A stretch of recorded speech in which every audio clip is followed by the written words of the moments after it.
What is going on? Brian Carroll here, powerxstrength.com. Today I'm going to be talking about another friend and client testimonial, talk a little bit about his process and his progress over the years. Now, the guy I'm talking about today is a training partner of mine. His name is Dave. He's about 230 pounds and he's 36, 37 years old, and he's been lifting for over 20 years. He competed in bodybuilding at a very high level, actually made top 5 on the collegiate level in 2009, and decided that he didn't want to do what was necessary or didn't want to take the risk or didn't want to bother with the bodybuilding anymore at that point, even though he probably could have turned pro, at least gave it a good run for the money.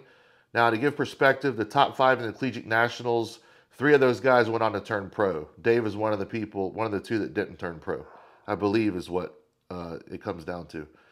The next thing concerning Dave is he was going to college, bodybuilding, and another reason why he got out of bodybuilding is he ended up joining the Army. So during this time, when he was bodybuilding, he lived with me. He was a roommate of mine, so that was, that's another story in itself. That was a good time, going back to 08, 09. But he decided he didn't want to do the bodybuilding, so he decided he wanted to join the Army in 2012. So he had to drop. He ended up getting up to like 280 pounds at like 5'7". So he had to end up dropping down and running and burning his muscle off and getting shin splints and stress fractures in his shins and his ankles. And he ended up going into the Army.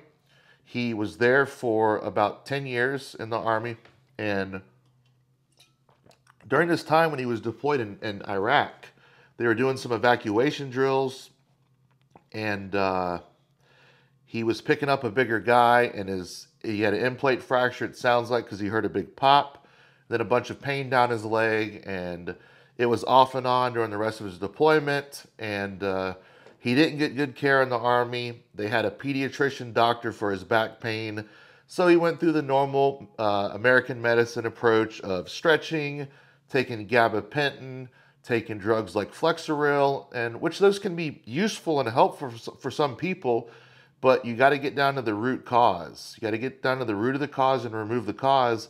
And if you want to take the CBD or THC or those different things along the way, that can be helpful, but you can't be dependent on them and still going into your pain triggers and picking the scab just because you have an analgesic, if that makes sense. So inherently, if you need to take something for the pain, I would take something for the pain, especially when it was really wound up, but I made sure that I didn't pick the scab. Didn't pick the scab and do things that I know that should hurt me or things that I'm not ready to do yet. So during this time, Dave ran into someone that was familiar with McGill's stuff. And around that time, I had met McGill and I'd been doing my thing. So this physical therapist kind of got him on the right track.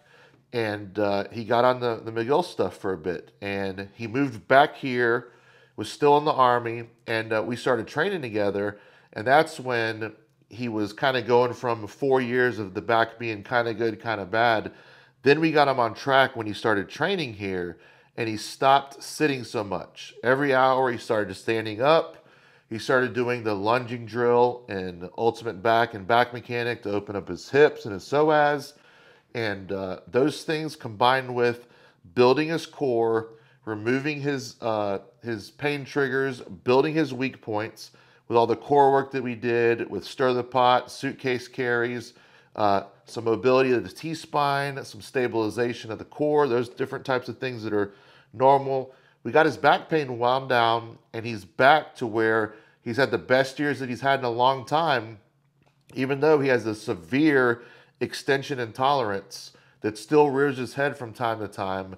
We found ways to hack this. And one thing that we've done is when he bench presses, even in a bench shirt, he's worn a bench press shirt and literally would be doing bird dogs on the ground with his bench shirt on. So I wish I had a picture of that, but that's pretty awesome.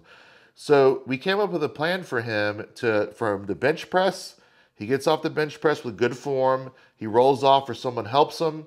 Then he goes down, does a couple bird dogs on each side to reset the spine, restabilize, and then he goes for a little bit of a walk around the gym.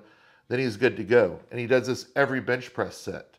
So this has been something that's been pretty cool to see that he's doing better. He's actually competed in powerlifting his first year that he was training back with me, or second year, and did well. He deadlifted in the 600s. He squatted like 800 pounds. And in this video I'm going to show you is him repping out 315 real easy for like 10 or 12 reps or whatever. And he's got no pain. He's good to go. And he's super strong. So this story is another happy one. He still has times where he gets a twinge from time to time when he sits for too long because that's the nature of his work. And then he just has to be mindful of his extension. So it's an ongoing thing for him, but he's able to lift and maintain it, and he doesn't get big bad flare-ups at all. So some people are like this. They have flare-ups from time to time. They have to mitigate it. They have to kind of let the pain settle for a little bit, and they pick back up. So Dave's been really good about when he feels like a little bit of tension coming on, he backs off. He's good about telling us in the gym, hey, I'm not feeling good today. I'm just going to do the belt squat, or I'm just going to do core work, or whatever it may be. So extension intolerance, we've still been able to find hacks from the bench press. But again, you have to tune the body for the demands of what you're doing, and you have to remove the causes and sometimes take days off, a couple of weeks off to let the pain wind down, then slowly get back into lifting again. So extension intolerance is not the death of you. If you're a lifter, you can get back to benching again. So these are some things that I want to share with you guys. Happy endings of recovery and rehab. So again, reach out to me if you have any questions, if you need help going through your own process. If you've read Back Mechanic and Gift of Engine, you want to know more, reach out to me at brian@powerxstrength.com. You can also check my website, powerxstrength.com. Thank you so much.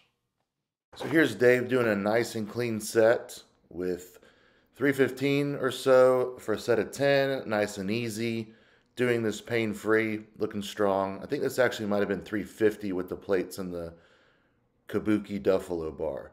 And what he does sometimes, he'll do a set of bird dogs or push-ups afterward to kind of reset himself. Thanks for that face, dude. He'll do some push-ups and stuff to kind of reset himself in between sets, you know, being in the military. Then we usually finish off with some suitcase carries of some sort. Here we are with the traditional suitcase carry that's helped build Dave's core up and make him more resilient. These are always a staple after training. And then here we are with a lot more challenging double bottoms up carry with uneven load on each side, as you can see. This is one of the most difficult carries you can do, but they are very rewarding, and they will help you build a core of iron. I highly suggest them. Talk to you guys soon. Thank you so much. So much for watching today. Please subscribe, like, and share if you enjoyed this video, and have a wonderful day.